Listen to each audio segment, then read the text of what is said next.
Welcome to the Effortless Edge podcast with me, Guinevere Ellis. Having spent over 30 years working on results with well-known companies, CEOs and entrepreneurs from all over the world, as well as high net worth individuals and high-profile personalities, I'm here to share how you can create success in a more effortless way.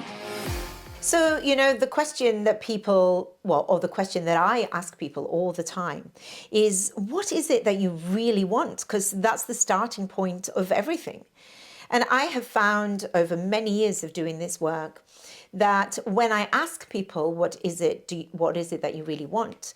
People will start telling me realistic things, or they'll say, oh, I'd like a little bit more money, or I'd like to have a little bit more time to do things that I like.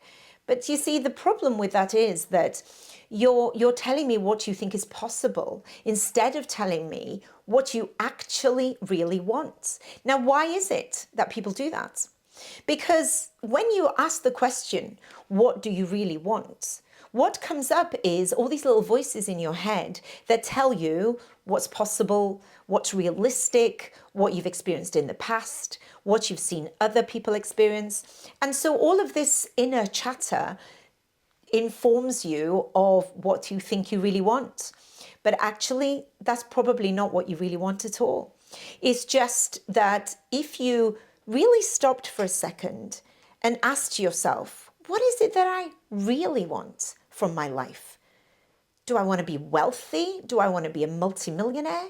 Do I want to drive a Porsche? Do I want to drive a Lamborghini? Whatever it is that's relevant for you. And it's not always related to money. But here's the thing.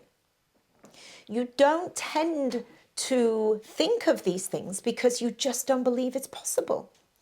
And also, of course, we've been taught through school, university, by parents, whatever it is, that you should set a goal based on what you believe is possible, maybe stretch a little bit.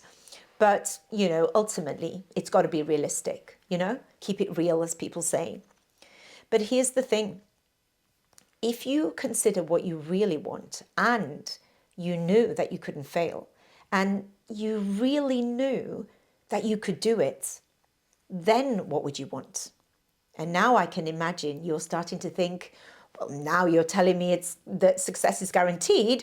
I want this and this and this. And now suddenly your mind is open and you're talking about everything that you would love.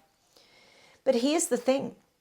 You are disregarding all of these things when you ask yourself, what do I want? Because you just don't believe it's possible. And therein lies the problem, your belief system. Because if you tell me, I would love to be a millionaire this time next year, and then suddenly you think, but how am I going to do that? Where would I even start? But I tell you one thing. If I gave you an hour to search online and find somebody who went from a certain point to being a millionaire in a year, do you think you'd find people? Of course you would. Of course you would. There are people that achieve the most phenomenal things in a short period of time, or even in a longer period of time. But the key thing is that you don't believe it's possible for you. So you think, well, I want all these things, and I believe that all these other people can do it, but not me. I'm different. You don't know my circumstances. You don't know my situation. It's not as easy for me. I hear people say this all the time. So here's what I want you to do. Right now, I want you to ask yourself, what do I really want from my life, if anything was possible? Think of the work you want to do, how much money you want to earn, where you want to live, what kind of house you want to have, what kind of friendships, what kind of relationship. Think of all of it. Think of your life. What kind of a life do you want? And now if I told you it's possible for you to achieve all of that, again, that little voice comes in. No, it isn't. That's just ridiculous. I mean, got to keep it real, right? And that's where everyone gets stuck. That's why there are millions of people miserable, stuck in a job they hate, maybe relationships that they don't feel fulfilled in a life that they just don't really like. But then the inner chatter says things like, well, what else would I do? I don't really know anything else. I wouldn't even know where to start. When I started my business as an entrepreneur, I had no idea where to start. I'd been in the corporate world for over 20 years, working in finance and law. I knew nothing about the online world, nothing at all, nothing about social media, nothing. But you can learn so much, so fast, and you can achieve things that you wouldn't even believe was possible in such a short period of time. So dream a little bit, use your imagination, think about your life and start putting it into categories in your mind. What kind of work, as I was saying, how much you want to earn, and start building it out.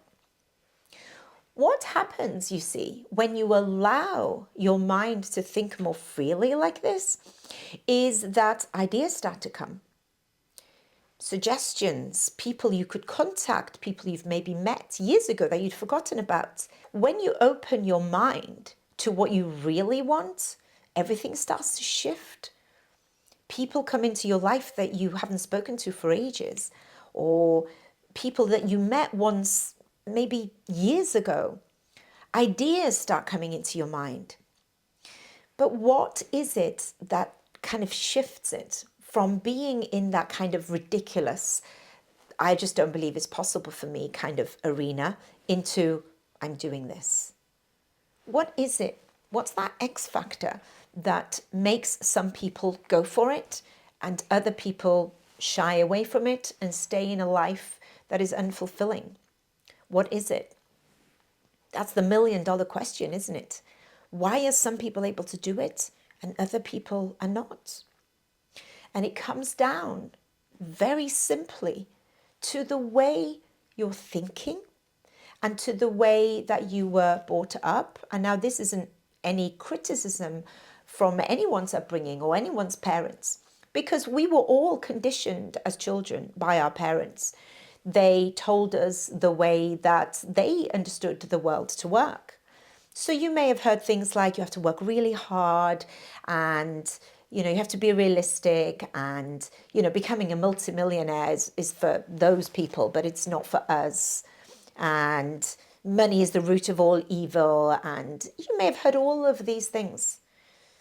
And they've gone into your mind. So as an adult, those beliefs that you learned when you were very, very young are still controlling your life and your ability to really answer the question, what do I really want? There are so many other issues as well. Things like the way that people told you, or when you were a child, things that people told you you're good at or not good at. Like, oh, you're very good at maths, or you're not so good at English, or, you're very confident, or you're very shy. These things that we learn as children, they go into our minds and they become part of who we are. And so later in life, when we think about the kind of life we'd like to lead, we just think, that's not for me. You don't know why. You just kind of think, well, that's for those people, that's not for me. Why? Oh, because I was brought up in this kind of a family or in this society, or I went to that school or whatever it is. And so right now, I want you to ask yourself, am I on the path that feels right for me? Do I love what I do? And I don't mean convincing yourself that you love it. I mean really deep down within, deep in your psyche. Do you love what you do every single day? Do you earn the kind of money that you would love to earn? Or do you have this little voice telling you, oh, in 2 to 3 years, I might earn more. Or in 5 years, I might earn more. What's going on inside your mind? All of these thought processes. You think they're factual. You think it's fact. These things that you hear in your mind about what's possible and how long it takes to succeed and so on, they're not facts. They're just beliefs, and they're controlling your life. So the key thing is to really spend some time getting to know what you really want, if anything was possible for you.